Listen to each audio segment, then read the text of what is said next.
Halo teman-teman, perkenalkan nama saya Talita Kumtajulu. Saya dari kelas 12 IPA 1 SMA Negeri 1 Uluan. Di sini saya akan menjelaskan 5 tokoh penting dalam upaya memperjuangkan integrasi bangsa atau kemerdekaan Indonesia. Tokoh yang pertama adalah tokoh Insinyur Soekarno. Bapak ini merupakan bapak proklamator yang mempertahankan kemerdekaan Indonesia lewat jalur perundingan. Banyak peristiwa penting yang melibatkan Insinyur Soekarno, baik masa persiapan kemerdekaan sampai dengan usaha mempertahankan jasa. Dan peranan Insinyur Soekarno adalah sebagai berikut. Pada tanggal 9 Agustus 1945, Insinyur Soekarno bersama dengan Muhammad Hatta dan Rajiman Diningrat ke Dalat, Vietnam untuk bertemu Jenderal Tarauchi untuk membicarakan kemerdekaan Indonesia pada tanggal 17 Agustus 1945. Insinyur Soekarno membacakan teks proklamasi kemerdekaan Indonesia bersama dengan Muhammad Hatta dalam menandatangani teks proklamasi pada tanggal 18 Agustus 1945.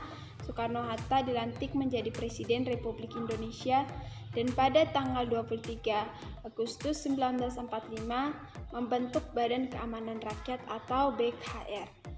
Pada tanggal 28 Oktober 1945 mengadakan perundingan dengan Inggris di Surabaya. Yang kedua adalah Dr. Andus Muhammad Hatta. Dalam mempertahankan dan memperjuangkan integrasi Indonesia, peranannya adalah sebagai berikut. Yang pertama, bersama dengan Insinyur Soekarno-Hatta, ia menandatangani teks proklamasi kemerdekaan Indonesia. Yang kedua, menjadi pemimpin delegasi Indonesia dalam konferensi meja bundar di Den Haag pada tanggal 23 Agustus 1945 sampai dengan 2 November 1949. Peranan Muhammad Hatta dalam memperjuangkan Indonesia di KMB atau konferensi meja bundar lantaran Belanda masih ingin mengakui kedaulatan Indonesia. Belanda masih berupaya merebut Indonesia lewat agresi militer, sehingga perjanjian internasional. Beruntungnya Indonesia memiliki sosok Bung Hatta berbekal tekad dan kemampuannya. Muhammad Hatta di dunia pada konferensi meja bundar, akhirnya Indonesia mendapat pengakuan dari Belanda dan dunia pada tanggal 27 Desember 1945. Naskah dan dari pengakuan kedaulatan Republik Indonesia. Dr. Andus Muhammad Hatta dipercaya mendampingi Insinyur Soekarno menjadi wakil presiden pertama di Indonesia. Yang ketiga adalah Jenderal Abdul Haris Nasution. Beberapa usaha dan peranan yang dilakukan dalam mempertahankan dan memperjuangkan integrasi bangsa. Yang pertama, berjuang mempertahankan kemerdekaan bersama Divisi Siliwangi dan dengan memberantas pemberontakan di Madiun pada tahun 1948. Yang kedua, Nasution dan Divisi Siliwangi berperan besar menumpas pemberontakan PKI di Madiun yang meletus di tahun 1948.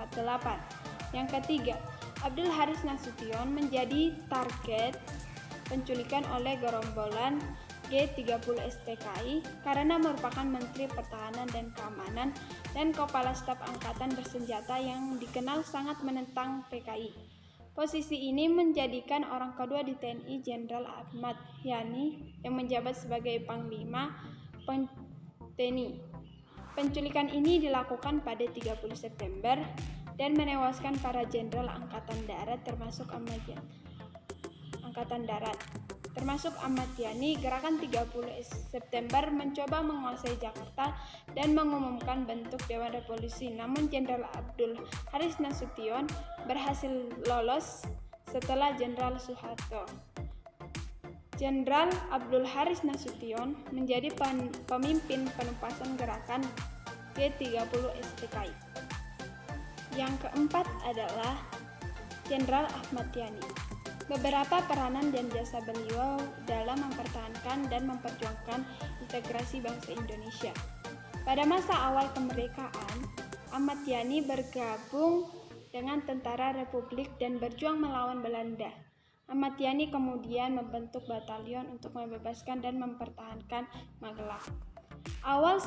Tahun 1949, Ahmad Yani menginisiasi serangan gerilya untuk mengalihkan fokus Belanda agar serangan ke Yogyakarta oleh Letkol Soeharto pada 1 Maret berjalan mulus. Pada 1952, Ahmad Yani ditugaskan untuk menghadapi kelompok pemberontak Darul Islam di Jawa Tengah yang ingin membangun negara terokrasi. Ahmad Yani membentuk pasukan khusus Benteng Bay Raider untuk memukul mundur kelompok separatis tersebut. Kemudian pada Agustus 1958, ia memerintahkan serangan terhadap pemberontakan di Sumatera Barat. Keberhasilan ini membuatnya dipromosikan menjadi Wakil Kepala Angkatan Darat pada 1 September 1962. Yang kelima, Sri Sultan Hamengkubuwono ke-9. Berikut beberapa peranan Hamengkubuwono IX dalam perjuangan kemerdekaan Republik Indonesia atau integrasi bangsa Indonesia.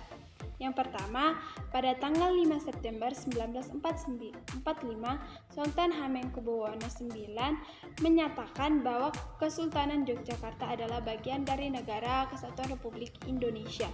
Yang kedua, pada saat itu ibu kota Republik Indonesia di Jakarta diserang oleh Belanda. Hamengkubuwono IX mempersiapkan dan menyediakan kota Yogyakarta sebagai pusat pemerintahan Republik Indonesia. Yang ketiga, Hamengkubuwono IX menjadi anggota delegasi Indonesia dalam perundingan Royem-Royem. Yang keempat, saat terjadi serangan umum 1 Maret 1949, membantu TNI Keraton Yogyakarta sebagai tempat persembunyian para TNI dan pejuang.